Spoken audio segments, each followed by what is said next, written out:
Kita tidak akan mampu melihat apa yang Allah berikan kepada kita kalau kita terlalu sibuk melihat apa yang Allah berikan kepada orang lain. Hai, halo, assalamualaikum warahmatullahi wabarakatuh. Apa kabar? Semoga semuanya dalam keadaan sehat ya. Dan kalaupun ada yang kurang sehat, semoga Allah segera beri kesembuhan dan bisa beraktivitas kembali seperti semula. Amin. Dan buat kamu yang baru banget mampir di channel ini, Teras Kamaya, saya ucapkan selamat datang, salam kenal dengan saya Maya. Semoga kamu betah mampir di sini. Oh ya, sebelum lanjut nonton videonya, silahkan ditekan dulu tombol subscribe-nya sebagai tanda kamu support channel ini. Kamu juga boleh tinggalkan jejak di sini dengan komen kamu yang manis, semanis mimpi kamu yang insya Allah sebentar lagi terwujud. Amin ya robbal alamin. Alhamdulillah ya teman-teman, kali ini saya bisa sharing lagi kegiatan saya di rumah. Seperti biasa, nggak jauh-jauh dari dapur. Jadi ini tuh ceritanya, saya beli wortel lumayan banyak dan kalau ditaruh aja di kulkas biasanya akan cepat busuk. Kurang tahu apa settingan suhu di kulkas saya kurang pas atau gimana. Saya tuh kalau naruh sayur-sayuran tuh suka cepat busuk gitu. Jadi ini ceritanya saya mau coba metode blansir ya. Teman-teman bisa searching atau mungkin ada yang udah tahu, ada yang udah sering praktekin juga. Ini saya nggak ada buncis ataupun kacang panjang ya. Jadi cuma ada jagung sama wortel. Biasanya paling saya pakai untuk sayur sop atau juga untuk nasi goreng. Sedikit sharing ya teman-teman, mengurangi sesuatu itu boleh nggak sih? Boleh, malah mungkin dianjurkan ya. Yang nggak boleh itu mengurangi timbangan, mengurangi hak orang lain. Jadi dalam ajaran Islam, melarang keras setiap pemeluknya itu berlebih-lebihan dalam segala sesuatu, karena termasuk dalam sifat yang tercela. Berlebih-lebihan itu dalam hal apa? Banyak ya, termasuk dalam hal gaya hidup, berniaga, menuntut ilmu, makan dan minum gitu ya. Bahkan dalam hal beribadah. Misalnya ibadah terus sampai lupa sama kewajibannya gitu ya. Nah, itu juga nggak diperbolehkan. Di kesempatan kali ini saya mau bahas beberapa poin yang harus kita kurangi supaya kita akan lebih mudah untuk sukses insya Allah ya. Dan juga akan lebih mudah untuk bahagia insya Allah. Yang pertama itu adalah kurangi stres yang tidak perlu. Stres yang kayak apa sih? Ya namanya stres tuh memang nggak perlu ya. Contohnya stres lihat orang naik jabatan, stres mikirin gimana besok, stres lihat hidup orang lain, stres mikirin omongan orang tentang kita gitu ya, takut nggak bisa mencapai harapan dan lain-lain. Jadi coba mendingan kita cari aktivitas atau kegiatan yang bisa bikin kita tuh lupa sama penyebab stres itu. Bukan artian untuk menghindar ya, tapi lebih ke mendingan ngerjain hal positif deh gitu daripada mikirin hal-hal yang bikin stres, bikin pusing. Nggak perlu healing yang ke tempat jauh-jauh, mahal gitu, nggak perlu. Ngobrol sama anak mungkin ya, atau nonton film-film favorit kita, yang suka baca buku mungkin bisa baca buku, yang hobi nyanyi boleh juga nyanyi. Setelah itu, coba kita kurangi pikiran yang nggak perlu. Kita itu punya kapasitas ya untuk berpikir, jadi nggak perlu semuanya kita pikirin juga. Urusan orang lain kita pikirin. Ikut menerka-nerka, ikutan pusing, cari jalan keluarnya. Iya sih, emang kita perlu bantu orang lain gitu ya. Tapi bukan berarti kita terjun bebas gitu ke dalam masalah mereka. Secukupnya aja dan ya sewajarnya aja.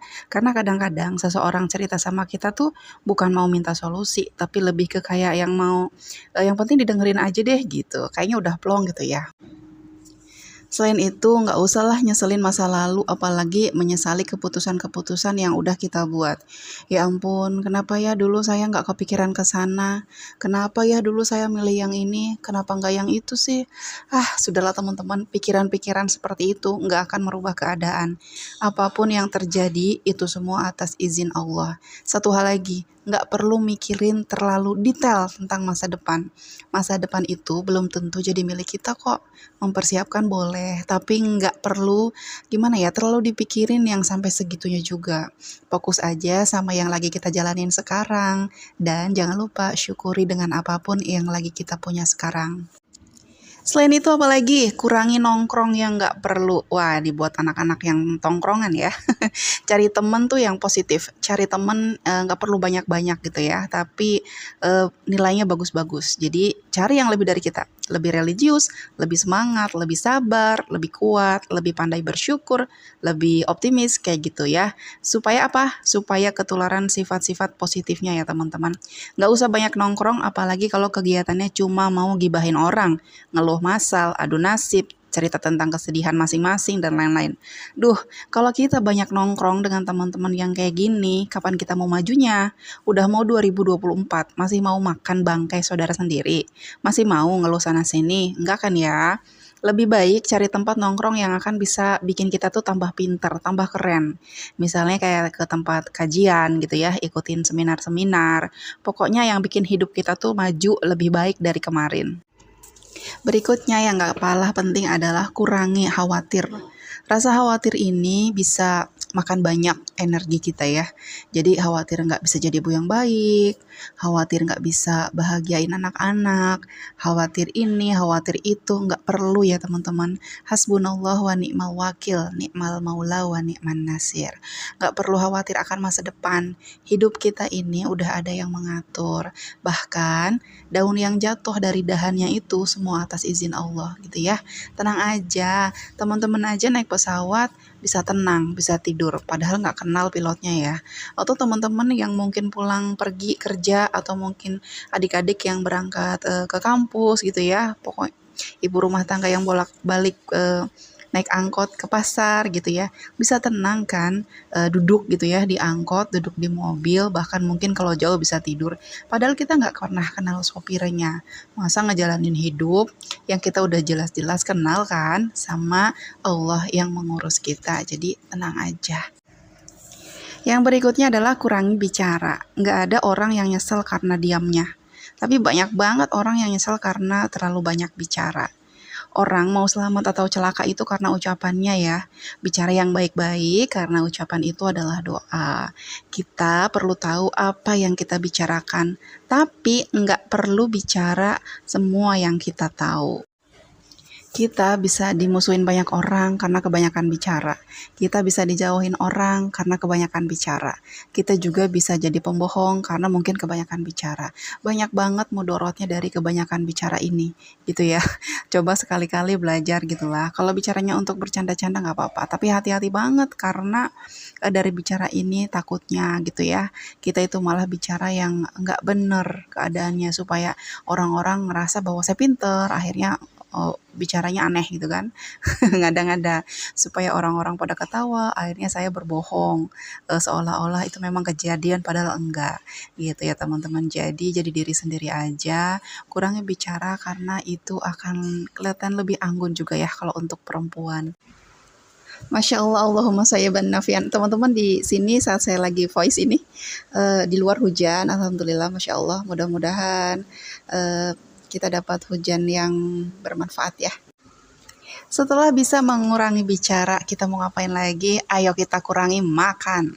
Jadi makanlah setelah lapar dan berhenti sebelum kenyang. Mulai sekarang coba yuk mulai peduli dengan makanan yang kita konsumsi. Jadi dilihat-lihat nih, ini makanan sebenarnya perlu nggak sih badan kita nih? Apa cuma mulut aja yang mau? Padahal enak dan enggaknya makanan tuh cuma sampai di batas tenggorokan aja ya teman-teman. Kalau udah ke perut mah semuanya sama aja. Jadi kalau teman-teman bisa apa ya, menjaga gitu ya bahan bakar buat kendaraannya, cari bahan bakar yang bagus buat badan sendiri, kenapa enggak? Kurangi makanan yang gak sehat karena tubuh ini adalah titipan dari Allah yang harus kita jaga. Nanti ada pertanggungjawabannya juga. Pola makan kita saat usia muda akan menentukan masa tua nanti. Orang yang masa mudanya menjaga makanan yang masuk dengan orang yang sembarangan, apapun dimasukin gitu ya, apapun dikunyah, apapun ditelan, masa tuanya bisa dilihat perbedaannya.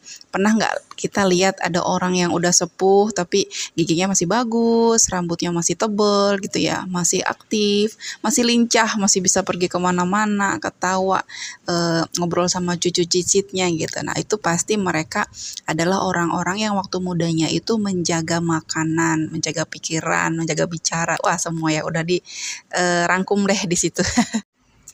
Yang terakhir adalah kurangi barang yang tidak perlu. Ruangan yang penuh sesak dengan barang bikin hidup kita sesak juga.